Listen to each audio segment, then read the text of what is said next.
Dios le bendiga, bienvenido a este día miércoles, día de estudio de la palabra del Señor. Ayer fue nuestro primer día de la primavera, así que feliz día de la primavera para todos. Pero seguimos en este septiembre que es el mes de la Biblia. Y qué importante en este mes de la Biblia estudiarla, conocerla cada día más. Vamos a comenzar esta reunión. Bendito Padre Celestial, te pedimos que tú nos acompañes con tu presencia en esta reunión, que seas tú el que nos guíe, Señor, que tu presencia y tu poder esté con nosotros. Te lo pedimos y te damos gracias en el nombre de Cristo Jesús. Amén y amén. Vamos a comenzar esta reunión alabando y bendiciendo el nombre del Señor. En tu presencia danzamos libres, cúbrenos en tu luz de amor. Llévanos mucho más profundo, pues somos hijos del gran yo soy. Oh Dios, siempre con nosotros, susurrando restauración. Haz de nuestro ser tu morada, tú y yo somos. Tu iglesia clama hoy, abre los cielos con poder. Enaltecido eres Dios, rompe tiniebla, brilla en gloria. Tu iglesia clama hoy, abre los cielos con poder. Enaltecido eres Dios, rompe tiniebla, brilla en gloria.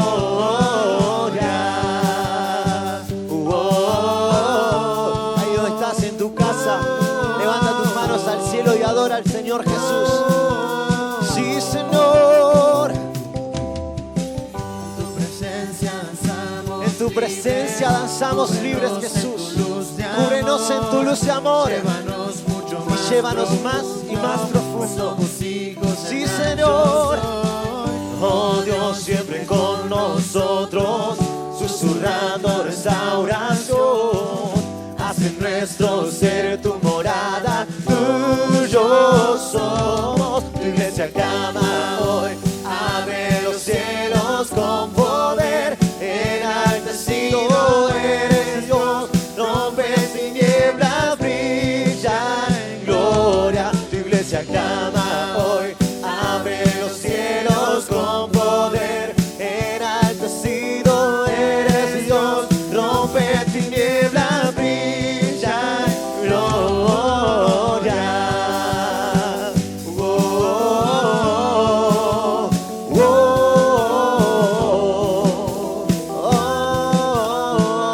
Y de una vez más.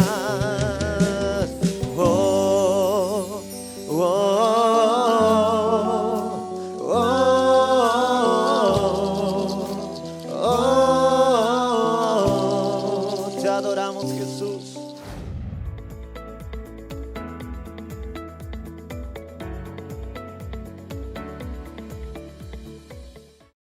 Luego de este momento de alabanzas, vamos a pasar al primer estudio de la palabra del Señor. No sin antes recordarle que dé su presente, que nos diga que nos está siguiendo a través de las diferentes redes sociales. Queremos anunciar que este día sábado vamos a tener un evento muy especial en nuestro tabernáculo, un evento especial de celebración de la primavera con toda la juventud. Y el domingo vamos a tener dos grandes reuniones evangelísticas que nos va a estar acompañando el evangelista Natanael Zavala. Con la diferencia que este domingo vamos a tener el culto no a las 9:30, sino a las 9 de la mañana. Así que nuestra primera reunión a las 9 de la mañana y la segunda reunión a las 11. Los esperamos a todos. Bueno, ahora sí, la primera parte del estudio de la palabra del Señor. Y continuando con el estudio que comenzamos el miércoles pasado sobre el ministerio apostólico, bueno, hace varios miércoles que lo estamos mirando, pero el miércoles pasado estuvimos hablando tanto sobre la consagración, sobre seguir, sobre renunciar. ¿Sabe que Jesús nunca nos va a pedir algo que Él no haya hecho? Nunca nos va a pedir algo que Él no lo haya probado primero, porque por eso dice que Él se hizo hombre y fue tentado en todo conforme a nuestra semejanza. No vas a poder decir, hoy Señor me pides esto y tú, la única cosa que no... en una película de ficción, ¿no? Que cuenta la historia que Jesús se encontró con Pedro y le dice, «Quo vadis, Petrus?» ¿A dónde vas, Pedro? Porque ya estaba muy desanimado el apóstol. Dice Jesús, le contestó, «Tú no sabes lo que es ser viejo». Bueno, es una hipótesis que se ha hecho famosa en la Iglesia Católica. Quizás Jesús nunca fue mayor, pero puede comprender a los adultos mayores. Pero fuera de esta introducción, quiero decirte, Jesús te va a pedir lo mismo que él cumplió. Porque Jesús también fue discípulo. Pero ¿cómo? ¿Jesús discípulo? Sí, Jesús fue discípulo del Padre. Jesús fue discípulo de su Padre. Vamos a ver en el libro de Juan, que es el que estuvimos viendo, cómo Jesús enseñaba a sus discípulos. Vamos a ver, por ejemplo, el verso 18. Dice, a Dios nadie le vio jamás. El unigénito Hijo que está en el seno del Padre, Él le ha dado a conocer. Él estuvo con su Padre en una intimidad familiar. Por ejemplo, en la creación. En la creación dice, hagamos al hombre en nuestra imagen y semejanza. Allí estaba Jesús, porque en el principio era el Verbo, y el Verbo era con Dios, y el Verbo era Dios, y el Verbo es Jesucristo.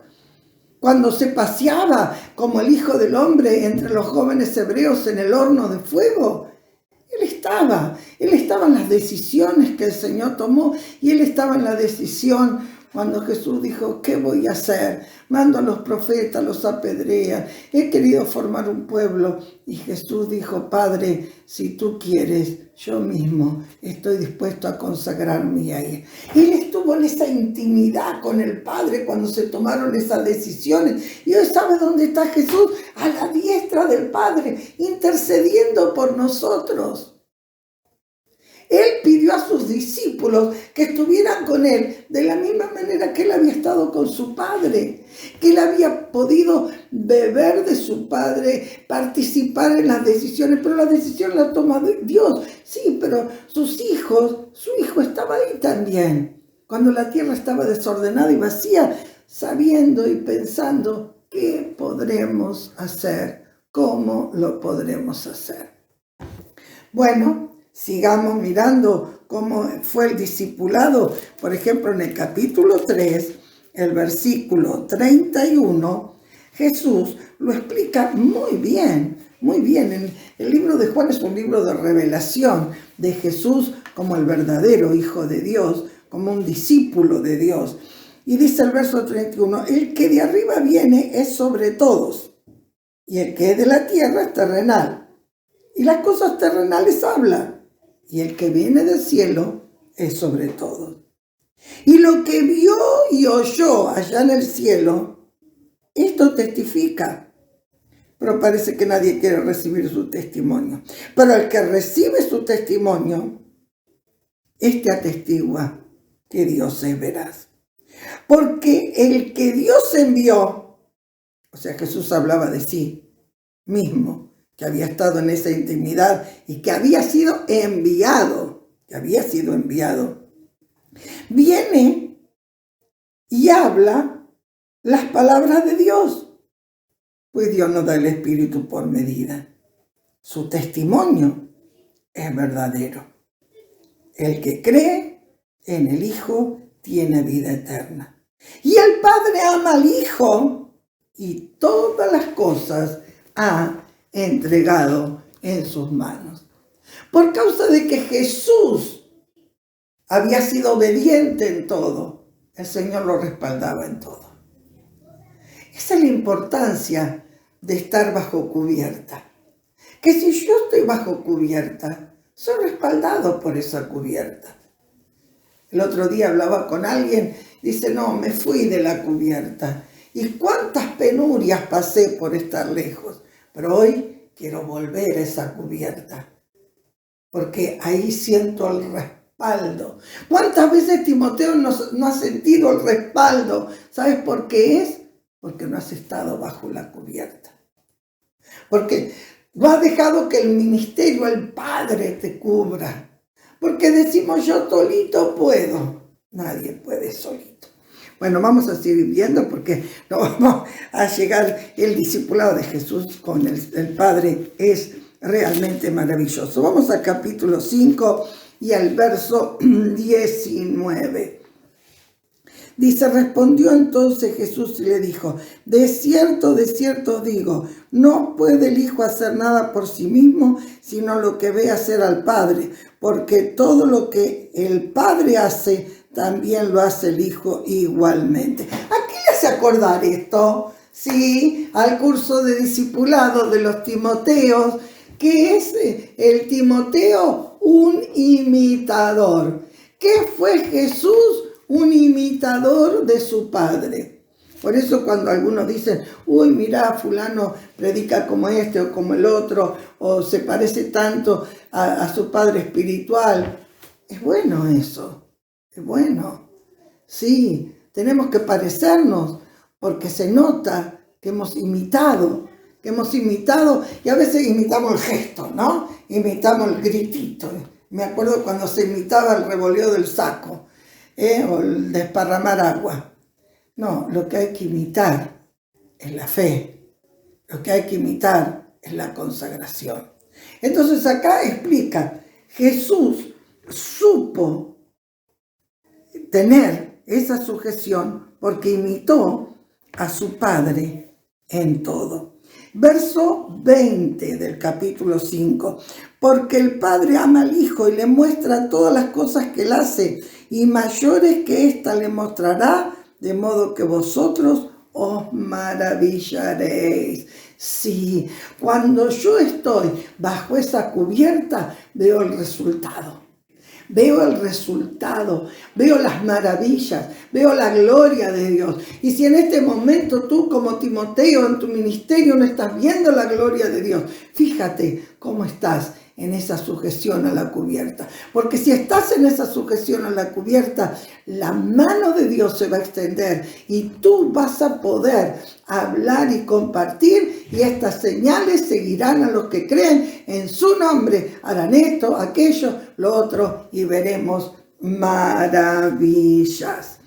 Versos 26 y 27, este pasaje de la autoridad del Hijo es maravilloso, léelo todo.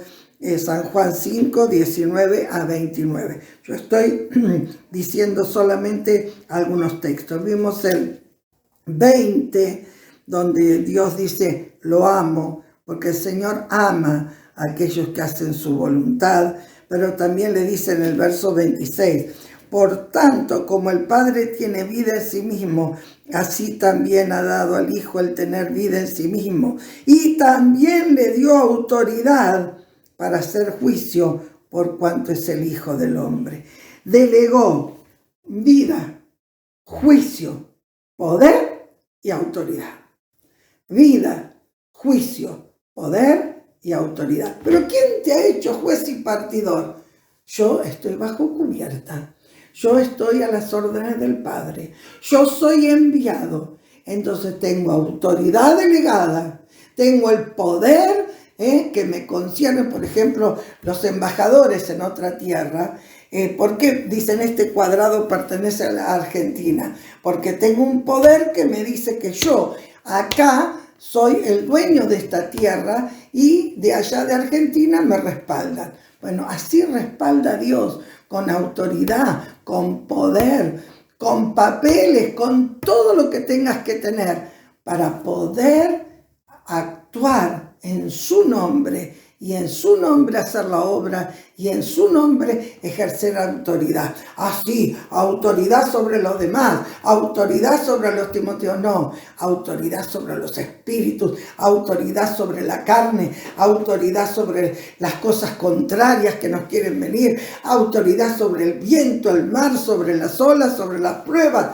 Ese tipo de autoridad nos ha dado Dios para que la ejerzamos. Y en el último verso, el verso 30, Jesús por fin se rinde y dice, no puedo yo hacer nada por mí mismo, sino que según oigo, así juzgo.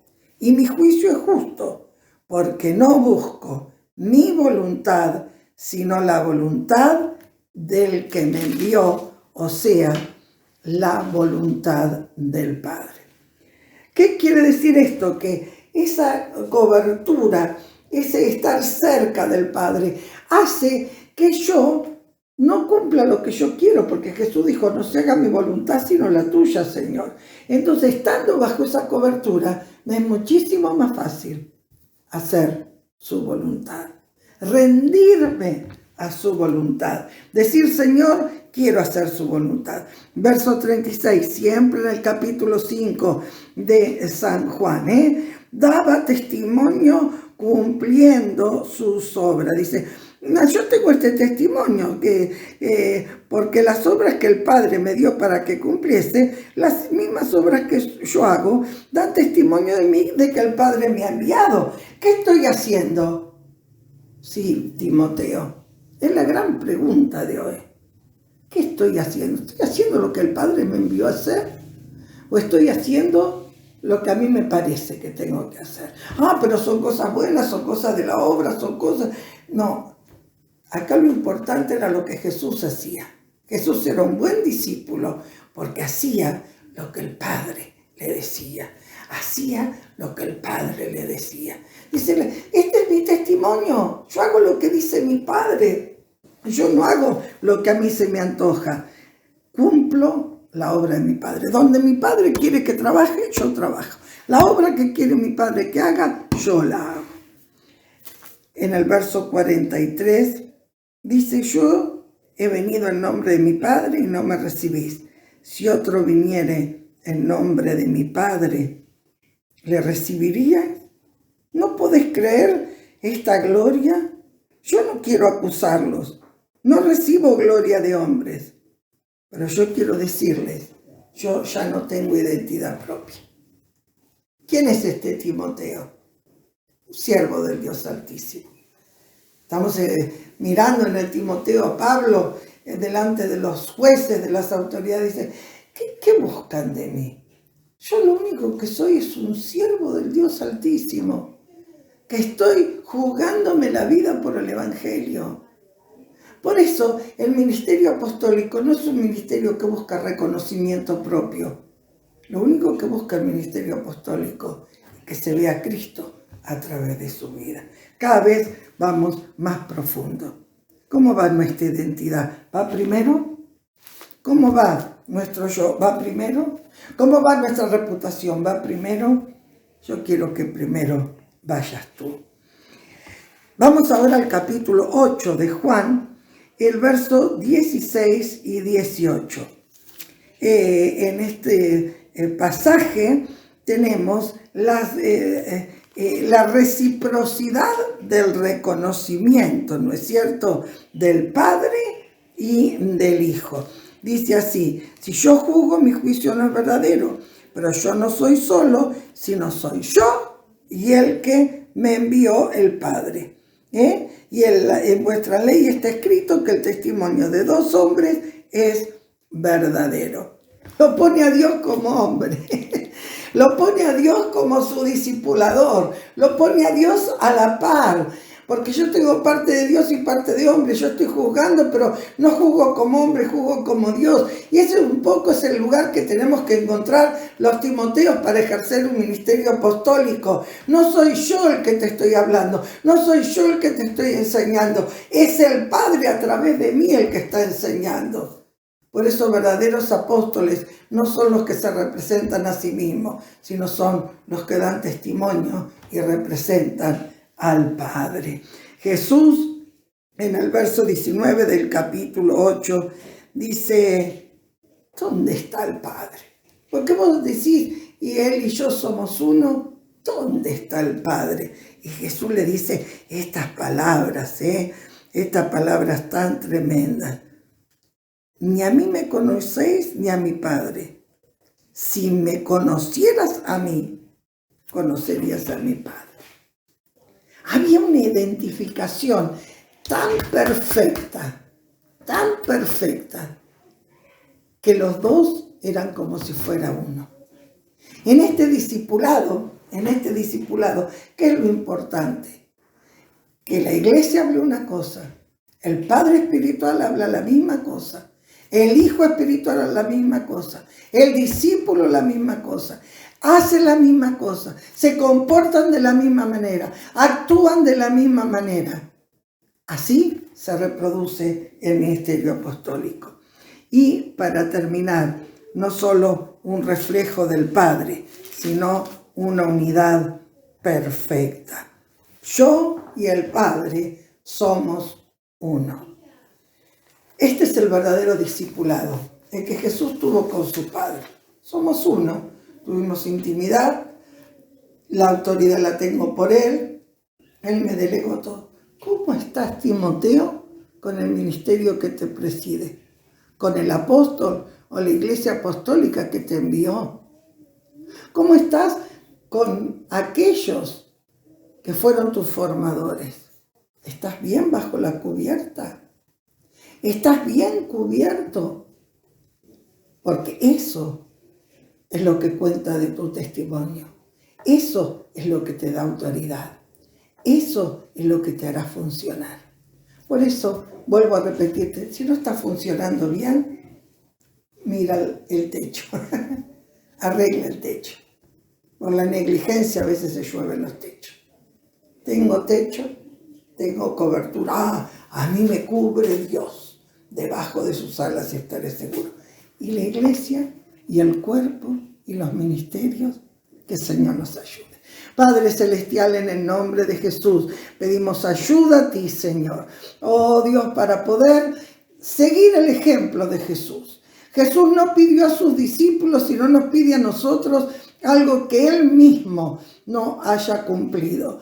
Él podía haber pedido ángeles que vinieran a librarlo, Él podía haber atribuido autoridad propia, Él podría haber actuado, pero se mantuvo fiel a su Padre, aun cuando su Padre le pidió que fuera a la cruz y que muriera por todos. Señor, danos esta sujeción. Señor, danos esta identificación contigo, que perdamos hasta nuestra propia identidad para ser como tú quieres que seamos, para que nuestros nombres sean cambiados como Simón, esta caña cascada, fue cambiado en una piedra a través de un proceso para revelar tu gloria al pueblo, para revelar tu gloria a aquellos que se iban a convertir. Oh Dios, prepáranos, ayúdanos, bendícenos, glorifícate en nuestras vidas, en tu santo y bendito nombre. Amén,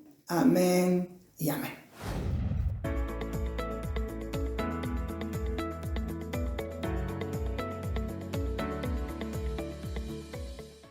Luego de haber escuchado este hermoso estudio de la palabra del Señor, vamos a prepararnos para dar nuestras ofrendas, nuestros diezmos al Señor. Lo hacemos de forma virtual, usted lo aparta en su hogar, nos avisa telefónicamente, lo trae aquí al centro evangelístico los días de reuniones. Esta es una ofrenda evangelística que ayuda a la obra misionera. Vamos a pedir la bendición para esto. Señor, bendice a cada uno de mis hermanos que con amor y que con fidelidad a ti da su ofrenda, su diezmo, las aparta, creyendo y confiando que tú abrirás ventanas en los cielos. Si hay algún hermano que está pasando necesidad, te pedimos que tú toques su vida y abras puertas de bendición. Te lo pedimos y te damos gracias en el nombre de Cristo Jesús. Amén y amén. Muy buenas noches, queridos hermanos, que Dios les bendiga. Aquí estamos nuevamente para compartir con ustedes el estudio de la palabra del Señor. En estos tiempos estamos mirando el libro de Levíticos, ¿no es cierto? El Pentateuco en sí, pero hoy nos corresponde juntos mirar el libro de Levíticos. Un libro que parece un tanto aburrido, o como alguien pudiera haber dicho, parece un libro que chorrea sangre, ¿no? Cuando uno lo abre, lo único que encuentra son muchos sacrificios, ¿no? De animales, pero saber que ninguna porción, ningún libro, ninguna porción de la palabra está por demás o para rellenar, sino que toda ella, como dice la Escritura, ha sido inspirada, toda la Escritura ha sido inspirada por Dios. Y sin duda que Levítico, a pesar de que para nosotros por ahí nos resulte, especialmente para los nuevos, no es un libro recomendable para empezar a leer la Biblia, porque no entendería, se aburriría y lo dejaría medio confundido de tantos sacrificios que allí se encuentran. Bueno, pero sí, quizás para los que estamos ya más avanzados en el camino del Señor, este libro tiene una real importancia porque sienta las bases para poder entender las doctrinas de la expiación, de la redención y de la salvación, especialmente considerando los distintos sacrificios. El libro corresponde a su nombre, que tiene que ver con la tribu de Leví. Está dirigido a los levitas, Levítico de Leví o levitas, aquella tribu que estaba consagrada para todo lo que tenía que ver con la ministración del culto en el tabernáculo junto a los sacerdotes, una tribu dedicada y consagrada especialmente para esto. Y eran ellos también, junto con los sacerdotes, los que ayudaban a ofrecer delante de Dios los distintos sacrificios. Podríamos decir que Levíticos sería como un manual, un manual que obviamente es mucho más que eso, ¿no es cierto? Pero como para poder entenderlo, sería como un manual para los levitas en cuanto a los distintos sacrificios, ceremonias, fiestas, rituales y cómo debían de ser para ofrecerlos y sacrificarlos. Este sería, digamos así, un aspecto general. Pero obviamente Levítico es mucho más que eso. El tema del libro, el tema principal del libro que nos hace ver y hacer reflexionar, tiene que ver con la santidad. El tema del libro es la santidad. Y esto está resumido en un versículo clave que se encuentra en Levíticos 19:2, que dice así, si lo leemos de las Escrituras, le dice: habla a toda la congregación de los hijos de Israel y diles: santos seréis, porque santo soy yo, Jehová vuestro Dios. Creo que este es el resumen aquí del libro de Levíticos, hacer reflejar la idea y la importancia de la santidad. Y por eso justamente tienen que ver los sacrificios, ¿no? Santidad, un término que es kadosh en hebreo, pero que literalmente significa separado. Hablar de santo. Santo es ser separado. Y esto es importante también hacer notar cuando hablamos de ser santos, la santidad o la santificación.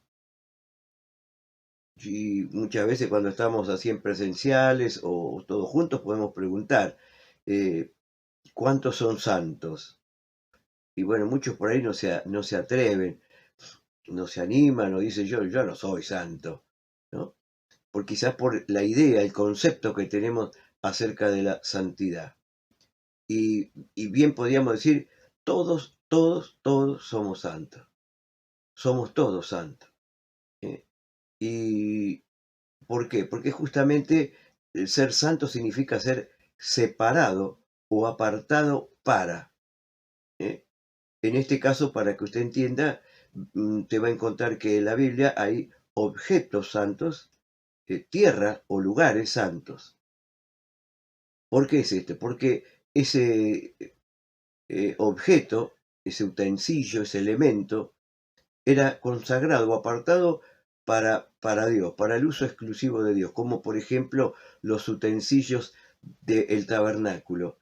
Sus distintos elementos eran santos. Los vasos, las despabiladeras, aquello, el otro, todo eran nada más que para el uso exclusivo del culto, del tabernáculo. Eran santos, eran separados o consagrados. Y no tenía ninguna propiedad moral, si era bueno o malo, no. Era simplemente porque había sido separado o apartado para Dios. Lo mismo pasaba con el lugar. Cuando Dios se le apareció a Moisés, si usted recuerda, le dice, quita el calzado de tus pies, porque el lugar que pisas, santo es. El lugar no tenía ninguna cualidad moral. Es decir, eras santo por el hecho de que en ese momento estaba el Señor allí, estaba la presencia de Dios. Entonces hay personas santas, hay objetos santos y hay lugares santos. Es decir, son separados o apartados para Dios. Ahora, después nosotros hemos sido separados del mundo para Dios, separados de las tinieblas para llevarnos a su luz admirable.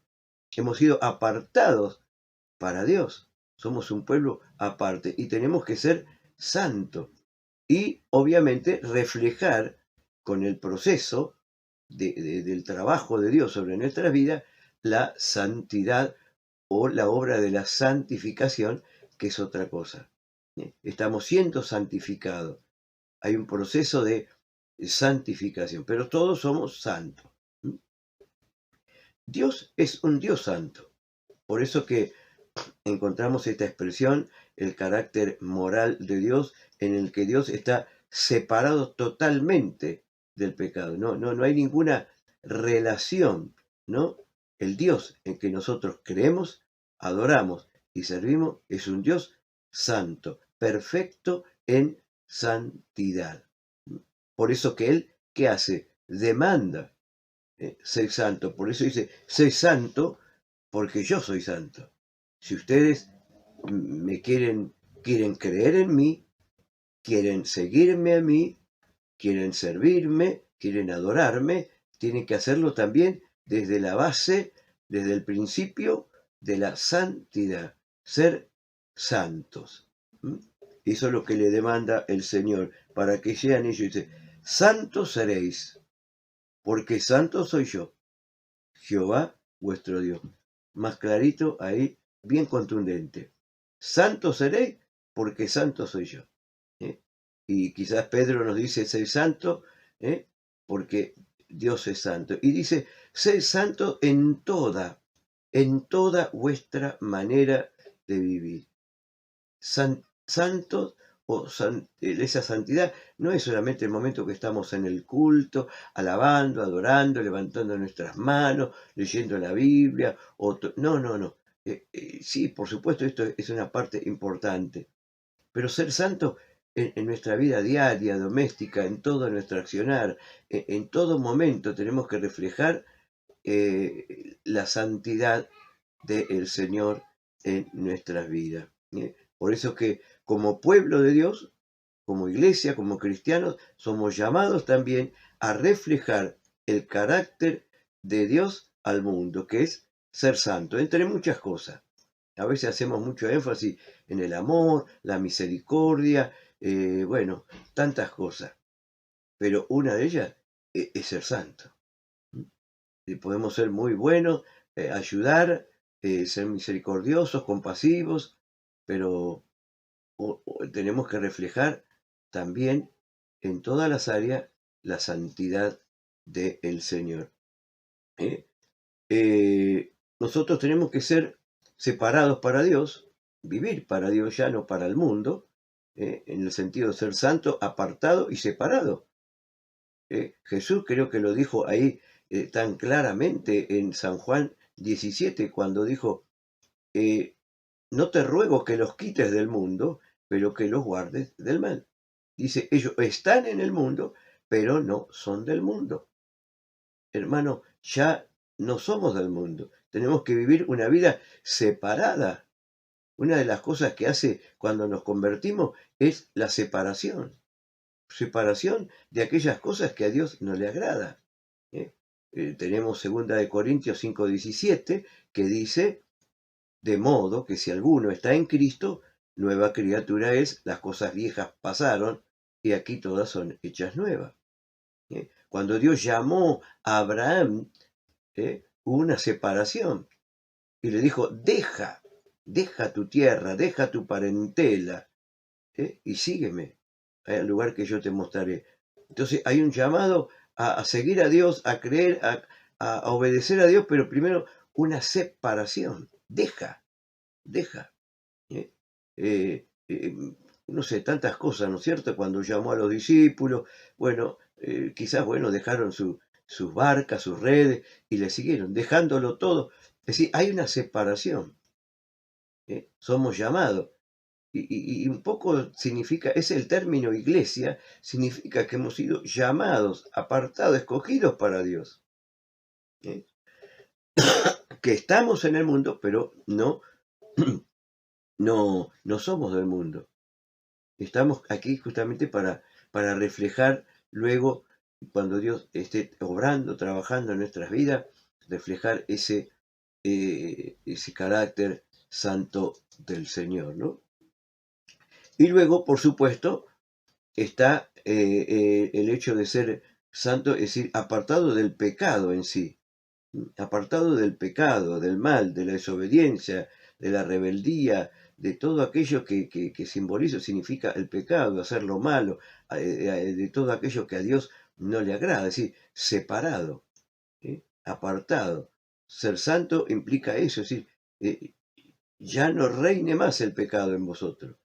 No sigan la corriente de este mundo, no sigan como antes vivíamos en disolución, siguiendo la corriente de este mundo. Entonces, quizás el libro de Levítico un poco gira a través de estos dos temas.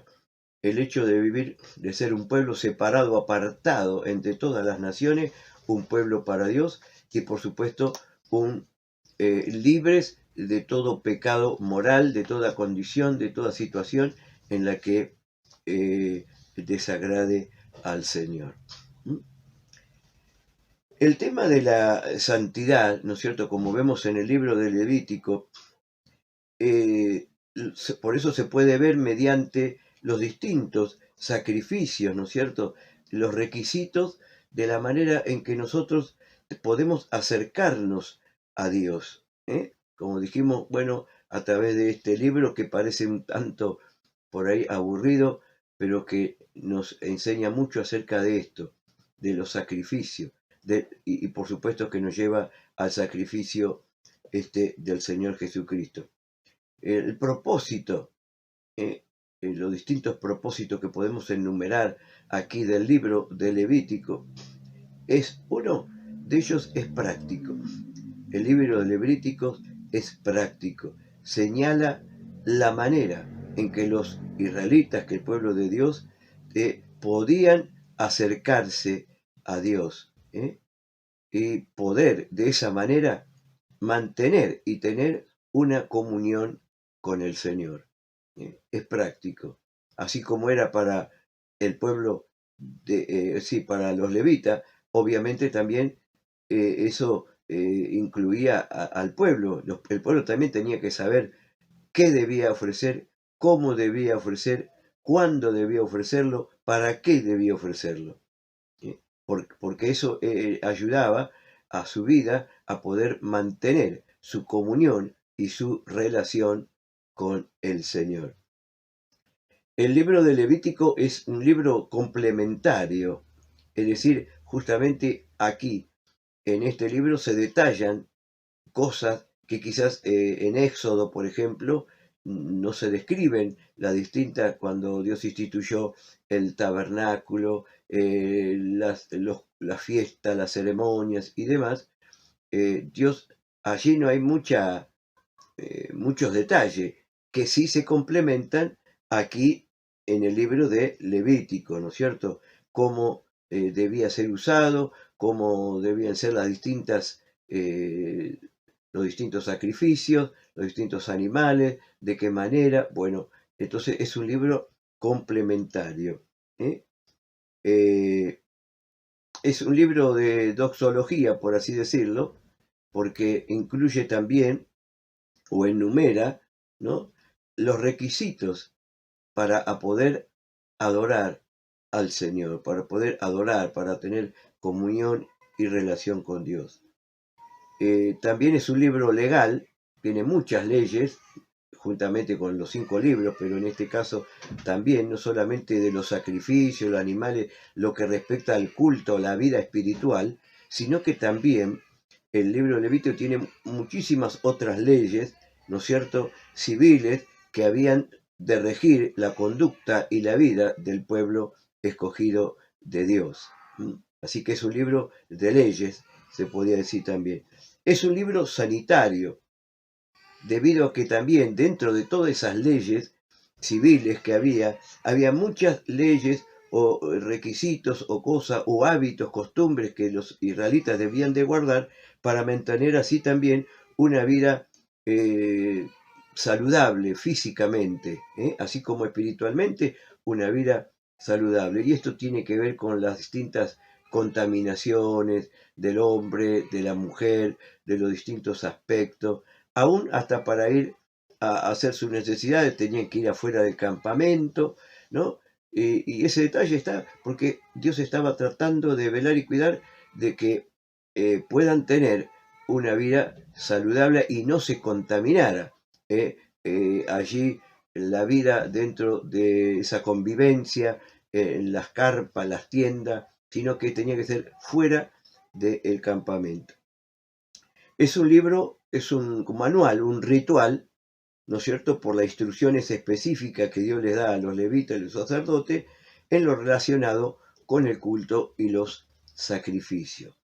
Y también, por supuesto, uno de los más grandes propósitos que tenemos es que el libro de Levítico es típico o tipológico, es decir, que los sacrificios, los sacerdotes, las celebraciones, los animales, la sangre, todo el ritual, ¿no es cierto?, lo que hace es prefigurar la obra redentora de Cristo. Apunta o simboliza a la obra. Por eso decíamos, es importante el libro de Levítico, porque sienta las bases para que nosotros podamos comprender, ¿no es cierto?, la doctrina de la salvación, la redención, la expiación. Y esto se complementa muy clarito, como vamos a mirar ahora, con el libro de Hebreos, por ejemplo, ¿no? El libro de Hebreos es muy precioso porque nos habla mucho acerca de esto también. Y, ¿no es cierto?, uno de los propósitos, ¿no es cierto?, es cuando entendemos y contrastamos los sacrificios del antiguo con el gran y glorioso sacrificio.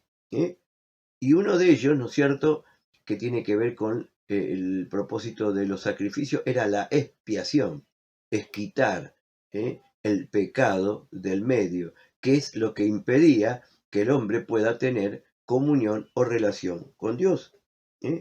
Entonces, por eso que Dios estableció, ¿no es cierto?, que si bien la paga del pecado es muerte, Dios en su amor y su misericordia, ¿no es cierto?, proveyó un sustituto ¿no es cierto?, en este caso con la figura de los animales puros, limpios, inocentes, para que el hombre no muriera y de esa manera pudiera acercarse a Dios. Ya en el Nuevo Testamento, Dios también nos proveyó un sustituto en la persona de su Hijo, ¿no es cierto?, con su muerte, su sacrificio y su sangre derramada también. Por eso decimos tan importante entender esta verdad y tan gloriosa, ¿no? El propósito de los sacrificios, justamente lo que estamos hablando, tiene que ver con esta expresión a un sacrificio, porque tiene la idea, ¿no es cierto?, de justamente acercarse. La idea principal del sacrificio es acercarse, por una razón o por la otra, ¿no?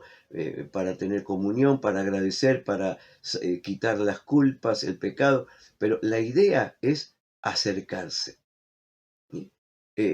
Mediante la ofrenda, el sacrificio de aquellos animales, de aquellos corderos sin mancha, sin contaminación, bueno, como Dios lo había instituido, como tenían que ser. La idea principal era acercarse, acercarse, ¿no es cierto?, a Dios. Pero claro, estos sacrificios eran muy importantes en el Antiguo Testamento, pero tenían sus limitaciones.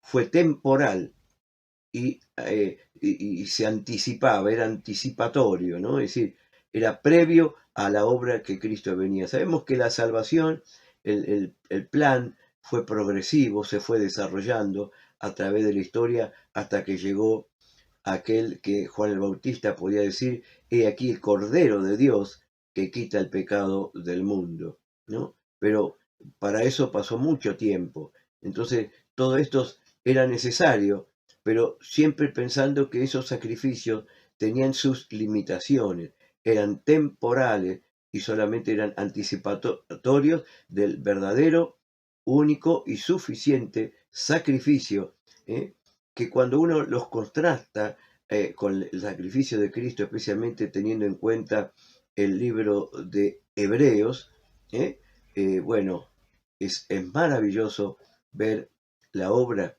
que el Señor Jesús hizo por nosotros en la cruz del Calvario.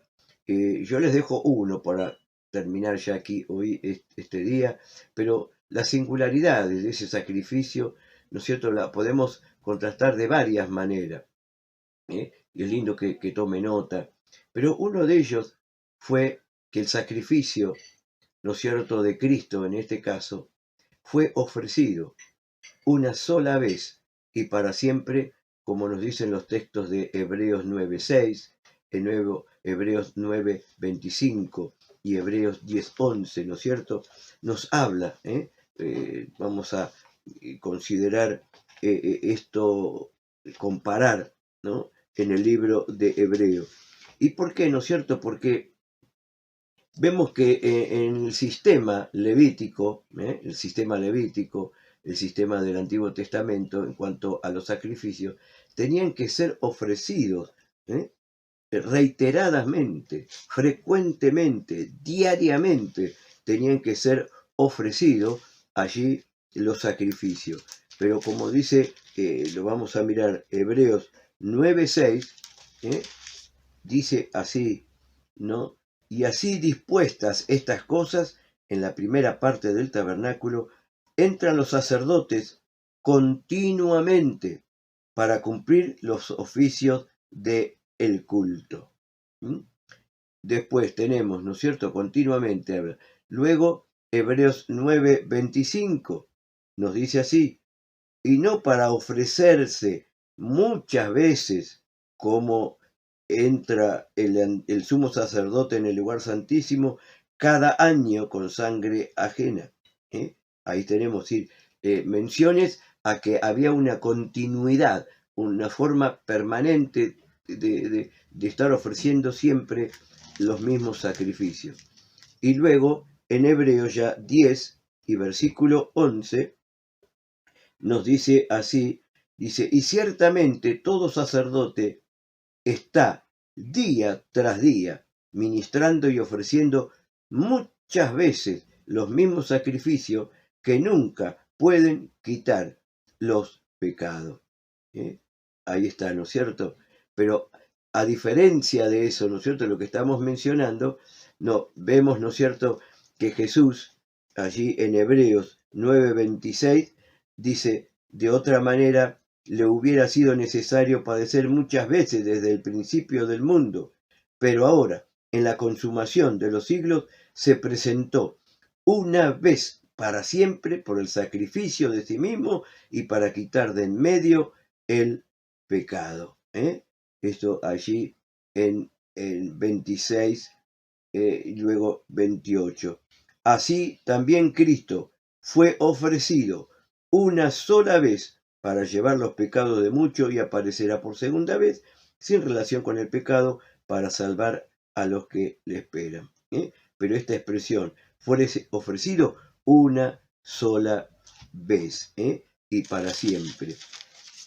Hebreos 7, ¿no es cierto?, hablando quizás de estas expresiones. 7:27 también nos dice, pero no tiene necesidad cada día, como aquellos sumos sacerdotes, de ofrecer primero sacrificios por sus propios pecados y luego por los del pueblo, porque esto lo hizo una vez para siempre, ofreciéndose a sí mismo.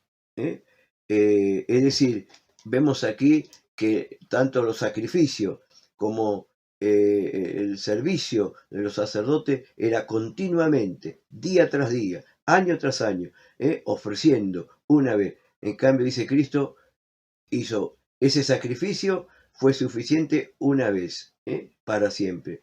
Y aún el sacrificio, la obra de Cristo fue, Él entró como sacerdote también, ¿no? Dice, lo hizo también una vez, no tiene necesidad de todo el tiempo, ya una vez fue necesario y suficiente.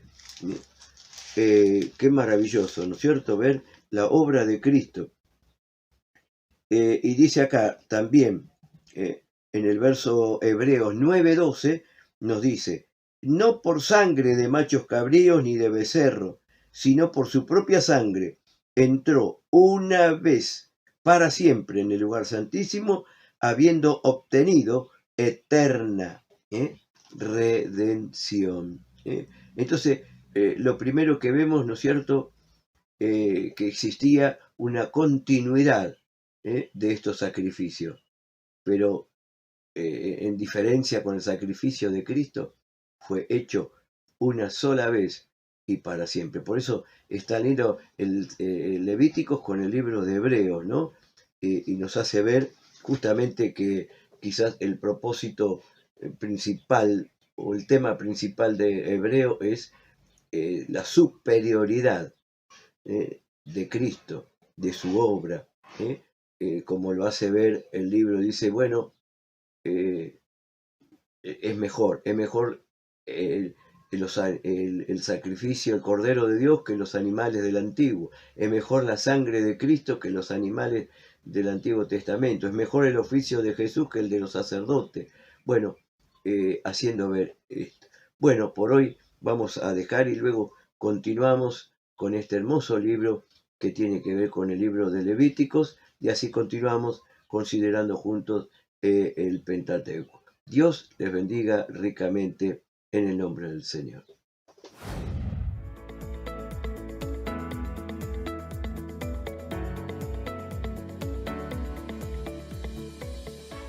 Bienvenidos a Nueva Vida en Cristo. Estamos en el manual número 3.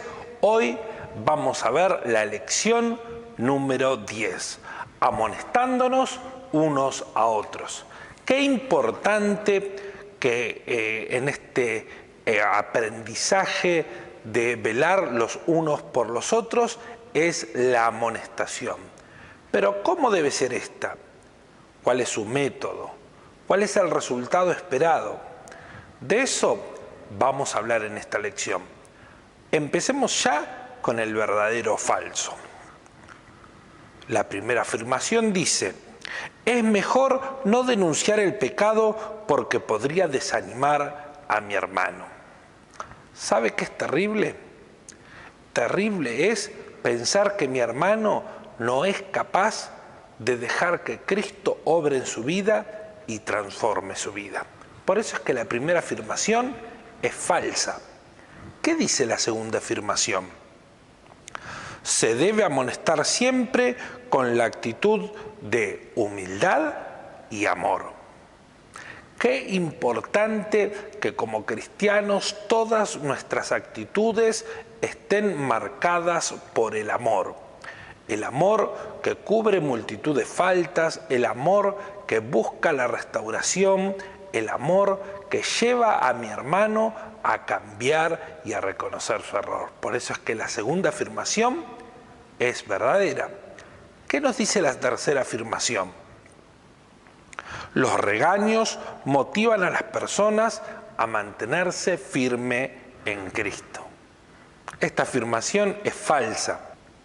No estamos hablando en este caso de corrección, sino de regaño. El regaño no es la herramienta que necesitamos usar para la corrección. ¿Cuáles son las herramientas que tenemos que usar? Eso lo vamos a ver un poquito más adelante. Por eso es que la tercera afirmación también es falsa. Vamos al punto número 1. El título de esta parte del estudio es La franqueza levanta a un hermano. Para ello vamos a leer Proverbios 24, del 24 al 26. El que dijere al malo justo eres, los pueblos le maldecirán y le detestarán las naciones. Mas los que lo reprendieren tendrán felicidad y sobre ellos vendrá gran bendición. Besados serán los labios del que responde palabras rectas.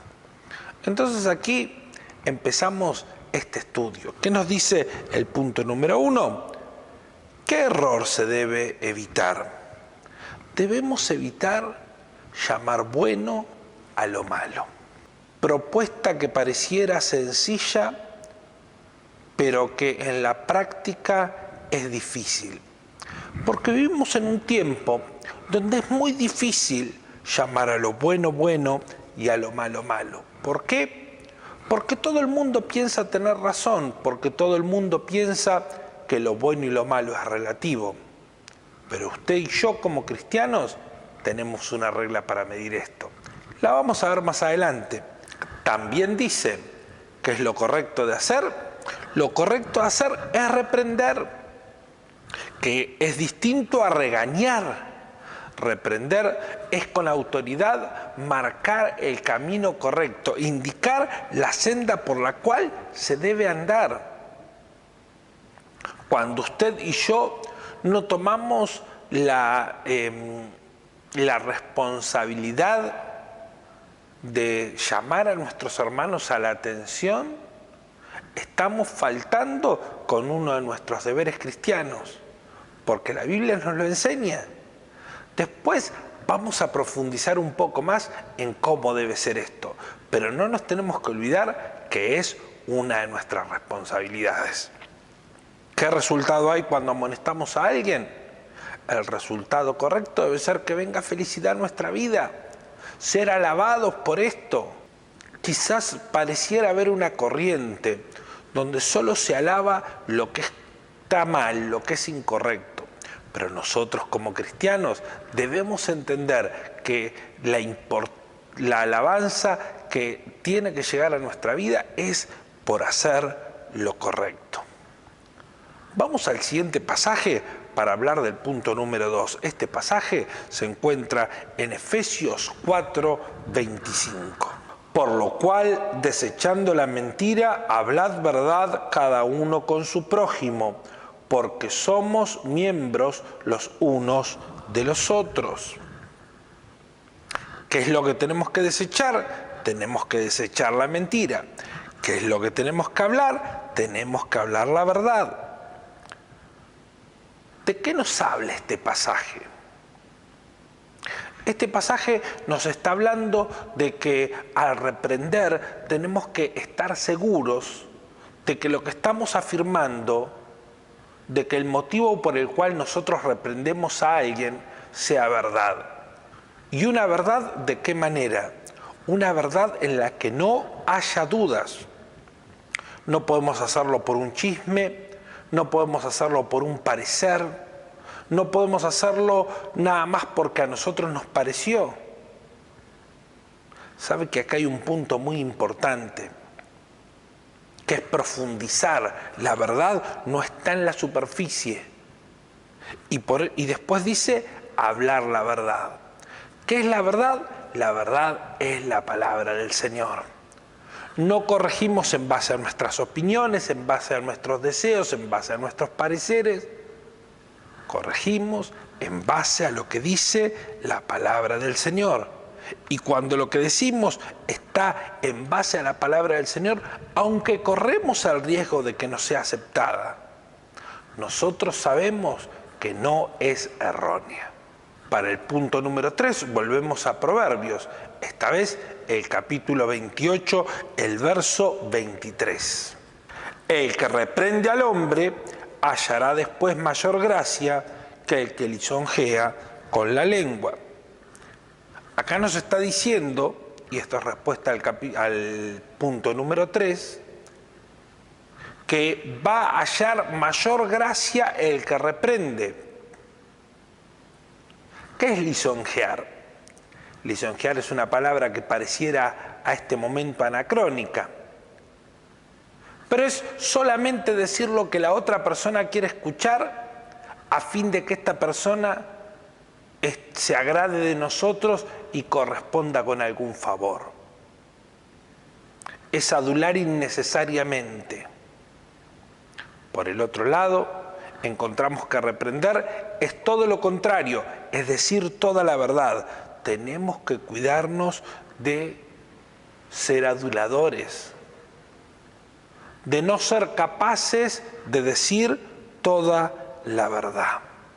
En el mismo capítulo, el verso 13 nos dice: el que encubre su pecado no prosperará, mas el que los confiesa y se aparta alcanzará misericordia.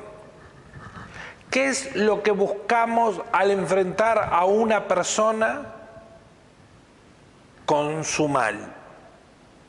No buscamos que esta persona sufra, se duela, sienta remordimiento. Lo que buscamos es que se aparte. Y si nosotros con nuestra reprimenda no logramos que se aparte del mal, estamos encarando por el camino equivocado. El camino correcto tiene que apuntar a que la persona se aparte del mal. Encubrir es un error que muchas veces cometemos por amistad, por compañerismo, pero que en el fondo está dañando a la persona a la que cubrimos. Ayúdanos, Señor. Terminando esta parte del capítulo, vamos a Colosenses 1:28. A quien anunciamos, amonestando a todo hombre y enseñando a todo hombre en toda sabiduría, a fin de presentar perfecto en Cristo Jesús a todo hombre. ¿Qué es lo que busca la amonestación? Busca la perfección. No para vivir en este mundo, sino para presentarnos delante del Señor, limpios, sin mancha. Los viernes estamos estudiando el Apocalipsis y nos habla de la novia limpia, sin mancha. La amonestación es para perfeccionarnos, es para acercarnos a la imagen que Cristo quiere ver de nosotros. La segunda parte de este estudio es cómo amonestar. Para eso vamos a leer Romanos 15:14. Pero estoy seguro de vosotros, hermanos míos, de que vosotros mismos estáis llenos de bondad, llenos de todo conocimiento, de tal manera que podéis amonestaros los unos a los otros. Aquí se nos habla de dos requisitos fundamentales para amonestar. El primero es bondad. Bondad es la forma de tratarnos del amor. Cuando estamos llenos de amor hacia nuestro hermano, lo tratamos con bondad. La segunda es el conocimiento. Y no el conocimiento fatuo de este mundo, el conocimiento que viene de Dios. Nos hace dos preguntas el estudio. ¿Cómo sería amonestar sin bondad? Lo contrario a la bondad es con maldad, es con malicia, es con intención de doler, de golpear. Lo que la bondad busca es la sanidad, es la transformación, es la liberación. ¿Cómo sería amonestar sin conocimiento? Sería no teniendo en cuenta la verdad. No teniendo en cuenta la verdad de lo que dice la palabra del Señor y no teniendo conocimiento de los hechos. Pero vamos a centrarnos en esta parte, la verdad que es la palabra de Dios. Necesitamos estar cimentados en la palabra de Dios para poder corregir en verdad. El siguiente pasaje que leemos es Santiago 1:19. Por esto, mis amados hermanos, todo hombre sea pronto para oír, tardo para hablar, tardo para irarse. Aquí nos da tres requisitos o tres procesos por los cuales tenemos que pasar para poder corregir bien.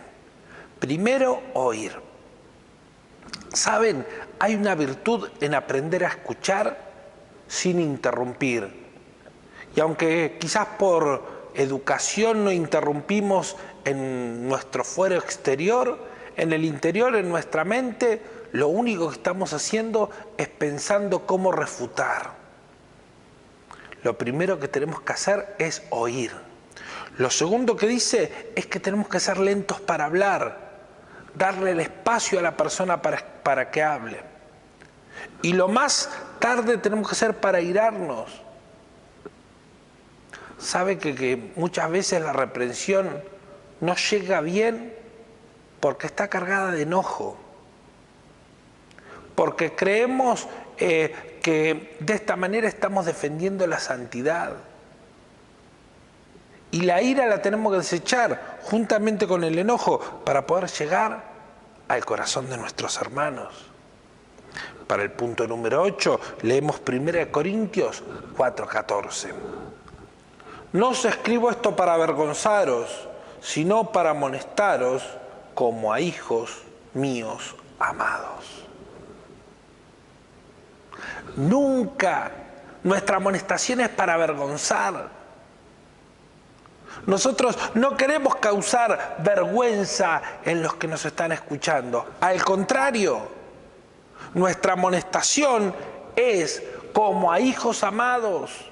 Nosotros no queremos que nuestros hijos pasen vergüenza. Nosotros queremos que ellos reciban nuestra amonestación en amor. Para el punto 9, 10, 11 y 12 vamos a leer Gálatas 6, 1, 2 y 3. Hermanos, si alguno fuere sorprendido en alguna falta, vosotros que sois espirituales, restaurarle con el espíritu de mansedumbre, considerándote a ti mismo, no sea que tú también seas tentado. Sobrellevad los unos las cargas de los otros y cumplid así la ley de Cristo. Porque el que cree ser algo, no siendo nada, a sí mismo se engaña. ¿Cuál es el requisito para poder restaurar a otro? Ser espiritual. ¿Y qué es ser espiritual? Ser espiritual es tener una plena comunión con el Espíritu Santo, una plena comunión con el Señor. Ser espiritual no tiene que ver con cantidad de horas que oramos, no tiene que ver con cantidad de rango que tengamos, tiene que ver con nuestra relación con el Señor. Cuando nuestra relación con el Señor está bien, somos habilitados para amonestar a nuestro hermano. ¿Y con qué espíritu debe ser esta amonestación? Con mansedumbre, sin airarnos. Y acá quiero tomar el tiempo para hablar de los hijos. ¿Cuántas veces amonestamos a nuestros hijos? Cuídese de la ira. En la ira no obra la justicia de Dios. Tenemos que tener vidas mansas. ¿Y qué otra advertencia nos hace este pasaje? Que tengamos cuidado. No vaya a ser que nosotros también caigamos en el error. Jesús da un ejemplo tan claro. No puedes quitar la paja del ojo del hermano si en tu ojo hay una viga. Tenemos que vivir con la conciencia de que somos propensos a fallar. Podemos fallar. Y con esa misericordia tenemos que corregir. Este pasaje nos habla de otra cosa muy importante que tiene que ver con la amonestación, que es llevar las cargas los unos de los otros. Hermano, hermana, muchas veces las personas quieren dejar de fallar, pero el peso que hay sobre ellas las sobrepasa. Por eso que nosotros tenemos que llevar las cargas. ¿Y cómo llevamos las cargas? Llamando, visitando, orando, acompañando, no dejando a nuestros hermanos solos. ¿Y cómo reprendemos? Aquí en Mateo 18, 15 y 17 nos da los 3 pasos para la reprensión. Vamos a leerlo. Por tanto, si tu hermano peca contra ti, ve y repréndele, estando tú y él solos. Si te oyeres, has ganado a tu hermano. Mas si no te oyere, toma aún contigo a 1 o a 2, para que en boca de 2 o 3 testigos conste toda palabra. Y si no los oyere a ellos, dilo a la iglesia. Y si no oyere a la iglesia, tenle por gentil y publicano. Amén. ¿Cuáles son los 3 pasos? Primero, solos, en intimidad. Segundo, con 2 o 3 testigos, con personas que cumplan los mismos requisitos de ser personas espirituales. Y si no, el tercer ámbito para discutir esto es en la congregación, en la iglesia de Cristo. ¿No se dio cuenta que en ningún momento nos habla de reprender delante del mundo? ¿Que en ningún momento nos habla de reprender a través de las redes sociales? Cada cosa espiritual tiene que ser juzgada por los espirituales. La Biblia es muy clara. No lleven los problemas de la iglesia ante los impíos. Tenemos que ser protectores de la iglesia, y dentro de ser protectores de la iglesia está proteger nuestra intimidad. El orden es claro: persona a persona, persona con 2 testigos frente a la iglesia. Estos son los únicos ámbitos en los que nos está permitido tratar la corrección. Ayúdanos, Señor, y si en algún momento hemos usado otro, perdónanos. Que volvamos a la verdad, a lo que es la palabra del Señor. Y el verso 14 dice: ¿por qué primero debemos hablar con la persona? Porque quizás todo lo que tenemos de información no es correcto y tenemos que escucharla, como habíamos hablado en el punto anterior. Y quizás hay cosas que no se sienten libertad de contarlas frente a más personas, pero en forma personal se anima a hablar con nosotros. Por eso dice, si hablándole en persona, esta persona acepta, ha ganado un hermano. ¿Cuál es la función de los testigos en este segundo paso?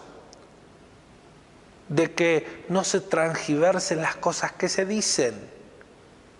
Cuando hablamos delante de los testigos, estos testigos van a decir qué fue lo que se dijo y qué de esto es verdad.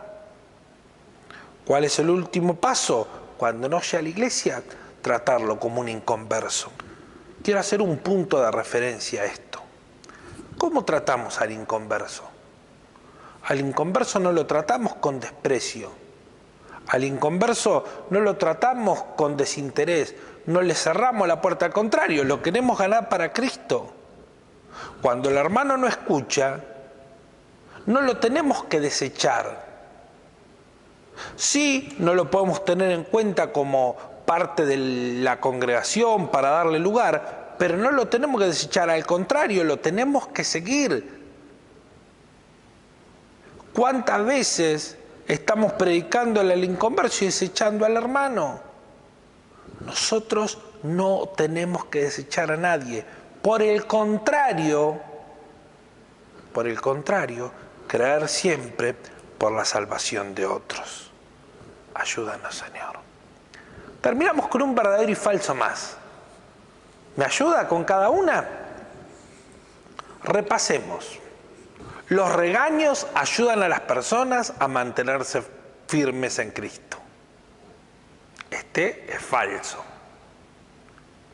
Los regaños no ayudan, solo la corrección. Afirmación número 2.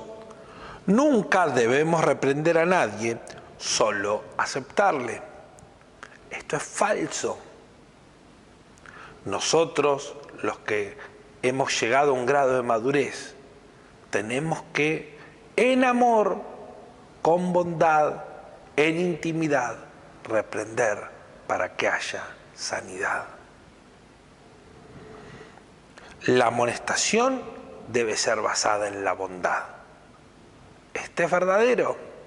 Si no hay bondad en nosotros, no produciremos sanidad en nuestro hermano. La siguiente: avergonzar a la persona caída la motiva a dejar el pecado. La vergüenza es un arma muy poderosa que usa el diablo para que las personas se alejen del Señor y sobre todo de la iglesia. Nunca el avergonzar a nuestro hermano va a ser algo positivo. Esta es falsa.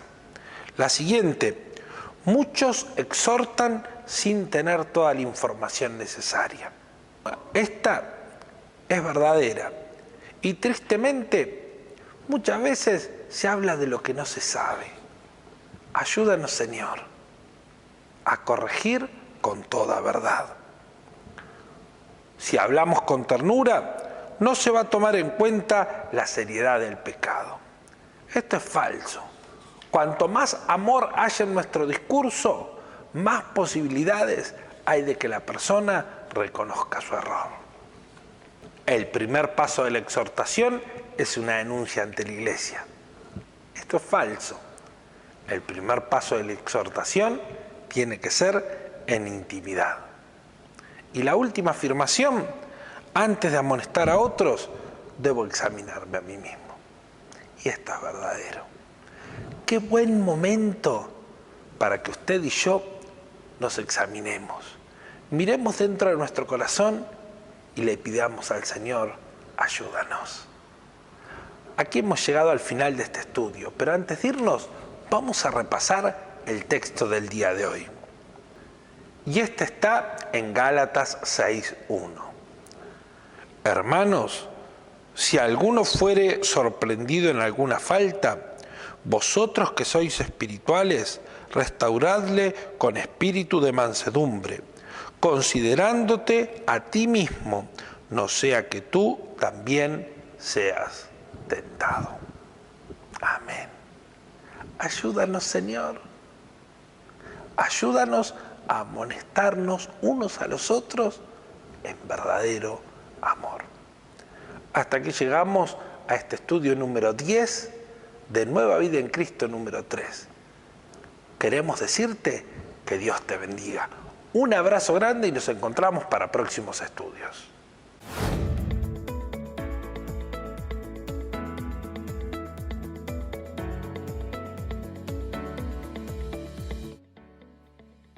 Hasta aquí la transmisión de hoy. Vamos a ir finalizando, no sin antes invitarlo mañana jueves a las luces encendidas, el viernes a la segunda parte de nuestro estudio, el sábado nuestra actividad especial para los jóvenes en nuestro tabernáculo y el día domingo las dos reuniones. No olvide que por este único domingo, la primera reunión a las 9 de la mañana y la segunda a las 11. Que Dios te bendiga.